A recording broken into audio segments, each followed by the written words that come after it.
Hello বন্ধুরা, good morning. ছায়া daily ব্লগে সবাইকে স্বাগত জানাই। আজকে তো রবিবার, আজকে সকালবেলায় যে রান্নাঘরে চলে এসেছি। এখানে পেঁয়াজ আর তেজপাতা জিরে ফোড়ন দিয়ে এখানে ভাত দিয়ে দিয়েছি। এখানে করে রেখেছি চানা, সেদ্ধ করে রেখেছি, চানা বানাবো। মশলা সব রেডি করে নিয়েছি। আর মেয়ের বায়না কাল রাত থেকে যে লুচি করো না, তাই ময়দাটাকেও মেখে রেখে দিয়েছি। নুন তেল দিয়ে ময়দাটাকে এখানে মেখে আর চাপা দিয়ে রেখেছি। নুন তেল একটু চিনি দিয়েছি, দিয়ে ময়ম দিয়ে ভালো করে ময়দাটা মেখে রেখেছি। আর এদিকে ঘুগনিটাও বসিয়েছি, চানাটা পেঁয়াজটা ভাজা হয়ে গেছে। এর মধ্যে যে দিয়ে দেবো আদা রসুন বাটা আর জিরের গুঁড়ো, ধনের গুঁড়ো, নুন, হলুদ, সব যা মশলা, একটু কাশ্মীরি লঙ্কার গুঁড়ো দিয়েছি। টমেটো কাঁচা লঙ্কাটা রেখেছি, এটাও দিয়ে দেবো। চানাটা বানিয়ে মশলাটা কষে চানাটা বানিয়ে লুচি বানাবো, বানিয়ে দিয়ে দিই আগে মেয়েকে খেতে। মেয়ের তো এখন ফাইনাল পরীক্ষা হচ্ছে, আজ রবিবার, পড়তে বসেছে সকালবেলা উঠে। কালকে আবার অঙ্ক পরীক্ষা আছে, তাই জন্য বললাম যে সকাল সকাল উঠে অঙ্কটা সারাদিন প্র্যাকটিস কর ভালো করে। চলো মশলাটা কষানো হয়। চলো মশলা থেকে কষিয়ে নিয়েছি, তেলও ছেড়ে গেছে মশলা দিয়ে। এবার এই যে ডালটা সেদ্ধ করে রেখেছি, চানাটা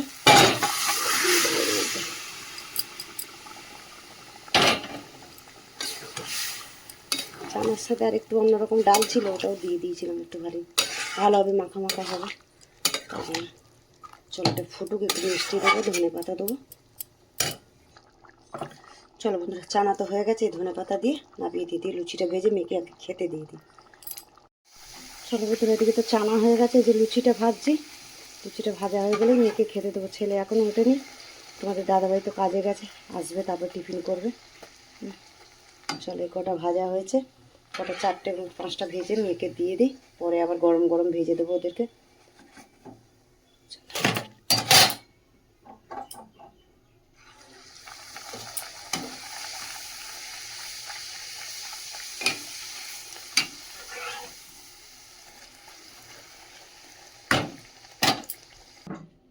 চলো বন্ধুরা, এই যে মেয়েকে তো খেতে দিয়ে দিলাম। আর এখানে যে পেঁয়াজ কুচি দিয়েছি, লেবু দিয়েছি, তার সাথে একটু বিট নুন দিয়ে খাবে। চলো এখন রাখি, অন্য কাজ বাকি আছে আরও, তারপরে আবার ভেজে তারপরে দেবো ছেলেকে, আর তোমাদের দাদাভাই আসবে তারপর দেবো। চলো এখন রাখি। চলো এদিকে তো রান্না বসিয়ে দিলাম, যে শিম দিয়ে আলু দিয়ে চচ্চড়ি করি, একটু পালং শাক ছিল অল্প, চচ্চড়ি করি।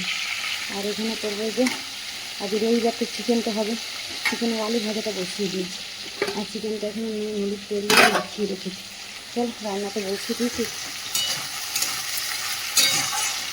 আলুটা 5 মিনিট শুকনো লঙ্কা পেঁয়াজ দিয়ে দিয়েছি একটু, আর কিছু সবজি ছিল না, ওই জন্য দেওয়া হয়নি, শুধু শিম আলুই দিয়েছি।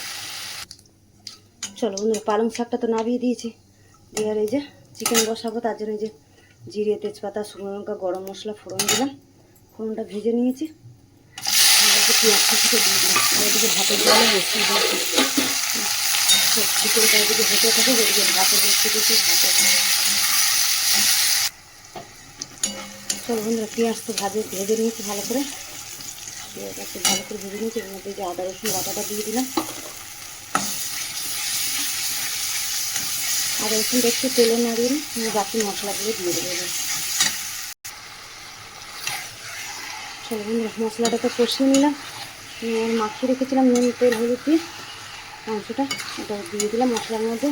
চলো এবারে ভালো করে মাংসটা কষাবো, কষিয়ে ভাত বসিয়েছি, ওদিকে গরম জল বার করে রাখবো, গরম জল দেবো।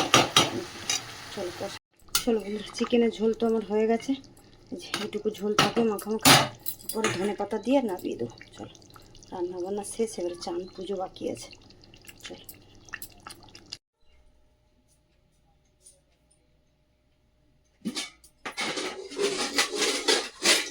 হ্যালো বন্ধুরা, তারপর চান করে রান্না বান্না সারেন, সেটা চান করে পুজো করলাম।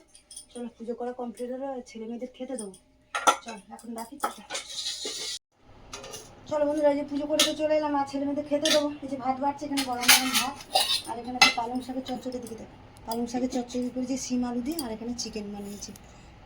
আজকের এই রান্নাবান্না করেছি, বেশি কিছু করা হয়নি রান্নাবান্না, চাটনিও করিনি। চলো আজকের ব্লগটা তাহলে এখানেই শেষ করছি, দেখা হচ্ছে পরের ব্লগে। চলো।